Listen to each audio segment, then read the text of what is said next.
할렐루야. 예수님의 미소, 예수님의 기쁨이 우리 안에 충만하시기를 축복합니다. 오늘 말씀은 빌립보서 2장 1절에서 4절입니다. 그러므로 그리스도 안에 무슨 권면이나 사랑의 무슨 위로나 성령의 무슨 교제나 긍휼이나 자비가 있거든 마음을 같이하여 같은 사랑을 가지고 뜻을 합하며 한 마음을 품어 아무 일에든지 다툼이나 허용으로 하지 말고 오직 겸손한 마음으로 각각 자기보다 남을 낮게 여기고 각각 자기 일을 돌볼 뿐더러 또한 각각 다른 사람들의 일을 돌보아 나의 기쁨을 충만하게 하라. 아멘. 본문에 계시된 주님은 어떤 분이신가? 주님의 기쁨을 나의 기쁨으로 삼기를 원하십니다. 바울은 나의 기쁨을 충만하게 하라 이렇게 당부합니다. 그러나 이것이 단지 바울의 기쁨뿐이겠습니까? 주님의 기쁨이시기 때문에 바울의 기쁨으로 삼는 것이요. 주님은 정말 무엇을 기뻐하실까? 오늘 본문을 보면 그리스도 안에서의 일들이 나옵니다. 그리스도 안에 무슨 권면, 사랑의 무슨 위로, 성령의 무슨 교제, 긍휼이나 자비, 굉장히 중요한 주님의 일들이죠. 그러나 주님의 일이지만 놓치지 말아야 될 것이 있습니다. 아무리 주님의 일이라 할지라도 주님의 기쁨을 위한 것인가 아니면 나의 기쁨을 위한 것인가로 갈리기 때문에 그렇습니다.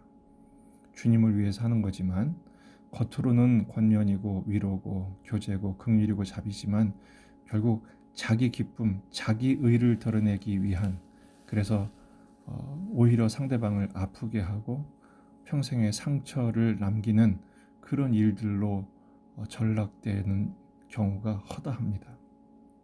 그래서 바울은 아무리 주님의 일이라 할지라도 주님이 기뻐하시는 방식의 주님의 일이어야 한다라는 것입니다. 어떻게 해야 이런 일들이 주님을 기쁘시게 하는 일일까요? 첫째는 하나 되어야 합니다. 2절에 보면 마음을 같이하여 같은 사랑을 가지고 뜻을 합하여 한 마음을 품어 그랬죠. 마음을 같이함, 한 마음을 품음, 결국 하나가 되는 것입니다. 반대로 3절에서는 아무 일에든지 다툼이나 허용으로 하지 말라 그랬습니다. 다툼과 허용은 뭡니까? 비교하고 또 그래서 서열의식을 갖고 우월의식에 빠지는 것이죠.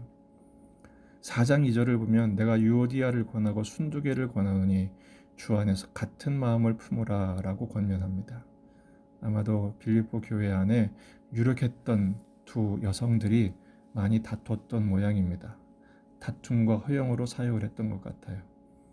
혹자는 이 두 분이 아마 여전도 회장들이었을 것이다 이렇게 해석하기도 합니다. 다투지 말고 같은 마음을 품으라 라는 것입니다. 왜 우리는 하나가 되어야 할까요? 하나됨이 주님의 소원입니다. 요한복음 17장 11절 나는 세상에 더 있지 아니하오나 그들은 세상에 있사옵고 나는 아버지께로 가옵나니 거룩하신 아버지여 내게 주신 아버지의 이름으로 그들을 보존하사 우리와 같이 그들도 하나가 되게 하옵소서. 예수님의 마지막 기도에서 성부 하나님께 간절한 기도가 뭐였어요? 바로 남겨진 제자들, 교회가 하나 되는 것입니다. 권면하는 거, 위로하는 거 이것들 다 예수님께 받은 것이죠. 사랑의 교제, 성령의 인도하심을 받는 거고요. 긍휼과 자비 이건 다 성부 하나님의 마음으로 가져야 가능한 일들입니다. 주님의 일은 주님의 마음을 가지고 해야 합니다. 그래서 5절에 너희 안에 이 마음을 품으라 곧 그리스도 예수의 마음이니 이것으로 하나 되어야 한다고 말씀하고 있죠. 그렇다면 우리가 하나 되기 위해서는 어떻게 해야 합니까? 3절 하반부에 나오죠. 오직 겸손한 마음으로 그렇죠. 우리가 하나 되려면 겸손한 마음을 가져야 됩니다. 겸손한 마음이 되려면 주님과 같은 마음을 가져야 합니다. 서로 다른 사람이 하나 되는 유일한 방법은 예수님의 마음을 가지는 것입니다. 예수님 안에 사랑으로 일치하는 것입니다. 고린도전서 13장을 보면 사랑이 없으면 뭐라고요? 아무것도 아니요, nothing이라고 하죠. 결국 겸손한 마음은 주님과 같은 마음을 갖는 것입니다. 하나 된 마음을 갖는 것이죠. 고린도전서 1장 10절 형제들아 내가 우리 주 예수 그리스도의 이름으로 너희를 권하노니 모두가 같은 말을 하고 너희 가운데 분쟁이 없이 같은 마음과 같은 뜻으로 온전히 합하라.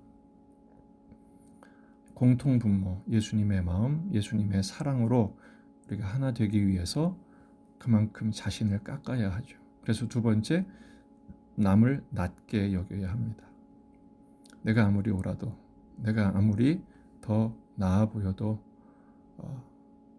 다른 사람을 더 낮게 여기는 것입니다.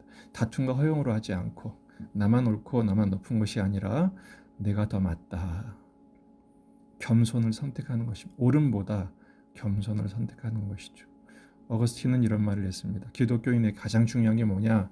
첫째도 겸손이고 둘째도 겸손이고 셋째도 겸손이라고 말하고 있습니다. 왜냐하면 잠언서 16장 18절 교만은 패망의 선봉이요 거만한 마음은 넘어짐의 앞잡이이니라.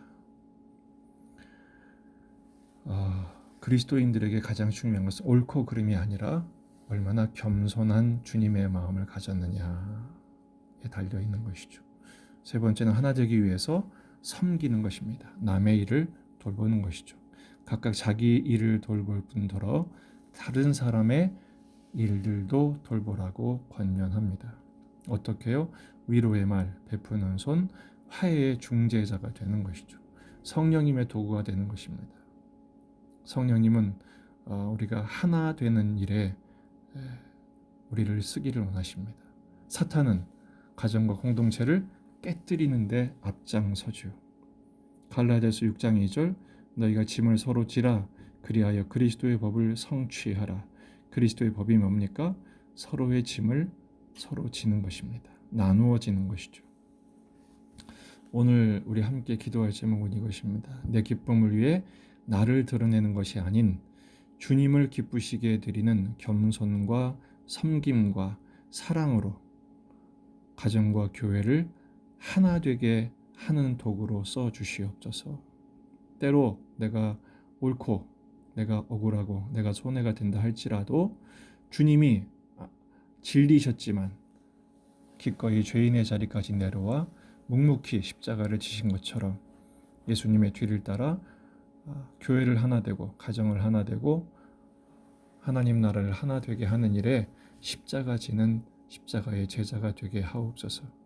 오늘은 올해의 마지막 날입니다. 오늘 밤엔 송구영신 예배를 드리게 되겠죠. 그래서 지난 날을 뒤로 하고 새 날을 맞이하는 시간을 갖습니다. 우리는 십자가 안에서 새롭게 될 수 있습니다. 내려놓고 져주고 양보하고 기다려주는 것이 길을 쓰고 이기고 자랑하고 복수하고 비정한 것보다 훨씬 더 훌륭하고 아름다웠다는 것을 우리가 인정하고, 왜냐하면 그렇게 되면 같이 망하는 거거든요. 비록 이 순간은 내가 손해보는 것 같고 내가 뒤처지는 것 같지만 주님을 따르는 것보다 더 빠른 것은 없습니다. 더 주님을 기쁘시게 하는 일은 없습니다. 이제 2021년이 다가오고 있습니다. 새해 새로운 마음으로 예수님의 마음으로 예수님이 걸어가신 십자가의 길을 주님과 함께 잘 걸어가는 일에 승리하시는 복된 마지막 올해의 날이 되시기를 주의 이름으로 축복합니다.